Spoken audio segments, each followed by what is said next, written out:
मुख्यमंत्री डॉक्टर मोहन यादव ने ओमकारेश्वर की पावन धरा पर एकात्म पर्व का भव्य शुभारंभ किया। उन्होंने कहा कि मध्य प्रदेश वास्तव में अद्भुत है।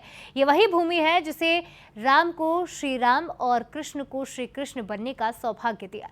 उन्होंने कहा कि अब भारतीय सनातन संस्कृति पूरी दुनिया को आकर्षित कर रही है। देखिए रिपोर्ट। आदिगुरु शंकराचार्य के प्रकटोत्सव के उपलक्ष्य में ओमकारेश्वर में 17 से 21 अप्रैल तक 5 दिवसीय एकात्म पर्व का आयोजन किया जा रहा है। ये भव्य आयोजन ओमकार पर्वत स्थित एकात्म धाम में हो रहा है। मुख्यमंत्री डॉक्टर मोहन यादव ने आदिगुरु शंकराचार्य की पावन दीक्षा स्थली पर इस पर्व का शुभारंभ किया। इस दौरान उन्होंने द्वारका पीठाधीश्वर जगत गुरु शंकराचार्य स्वामी सदानंद सरस्वती को आदि शंकराचार्य की प्रतिमा भेंट की और उन्हें सम्मानित किया। कार्यक्रम में पद्मश्री निवेदिता भिड़े, स्वामी शरदानंद सरस्वती सहित अनेक संत महात्मा मौजूद रहे। इससे पहले मुख्यमंत्री ने आदि शंकराचार्य की प्रतिमा पर पुष्प अर्पित कर उन्हें नमन किया। पुस्तक प्रदर्शनी का अवलोकन किया गया और वैदिक अनुष्ठान में शामिल भी हुए। साथ ही एकात्म धाम की डिजिटल वेबसाइट का भी शुभारंभ हुआ। मुख्यमंत्री ने अपने संबोधन में कहा कि मध्य प्रदेश की ये पावन भूमि सदियों से आध्यात्मिक चेतना का केंद्र रही है, जिसने श्री राम के राम राज्य और श्री कृष्ण के कर्मवाद को भी देखा है।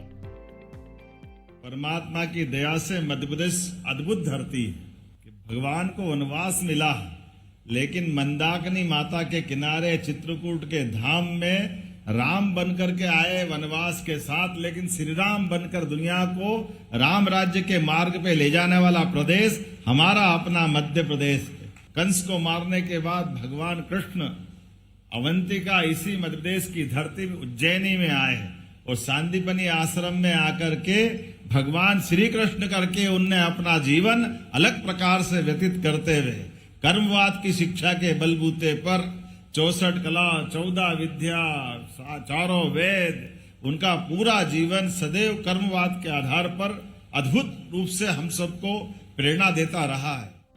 मुख्यमंत्री डॉक्टर मोहन यादव ने कहा कि एकात्म पर्व केवल एक आयोजन नहीं बल्कि जीवन को धन्य बनाने वाली आध्यात्मिक यात्रा है। ये पर्व एकात्म भाव और अद्वैत के संकल्प को और सशक्त करेगा।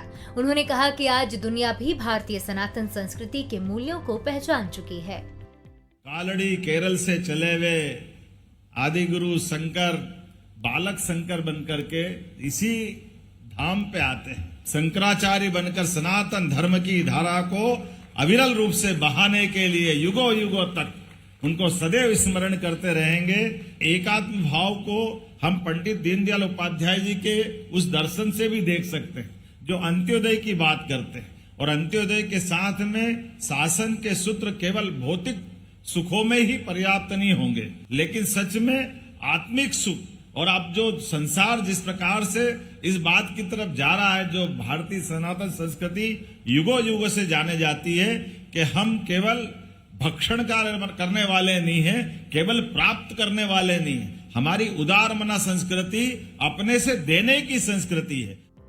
कार्यक्रम के दौरान मुख्यमंत्री ने उपस्थित जन समूह को एकात्म और अद्वैत का भी संकल्प दिलाया। 5 दिनों तक चलने वाले इस महोत्सव में धर्म, दर्शन और आध्यात्मिक चिंतन के विविध आयामों पर मंथन होगा, जिसमें देश विदेश से संत, विद्वान और मनीषी भाग लेंगे। समारोह का समापन 21 अप्रैल को नर्मदा तट पर भव्य दीक्षा कार्यक्रम के साथ होगा, जहाँ 700 से ज्यादा युवा शंकर दूत के रूप में दीक्षित किए जाएंगे।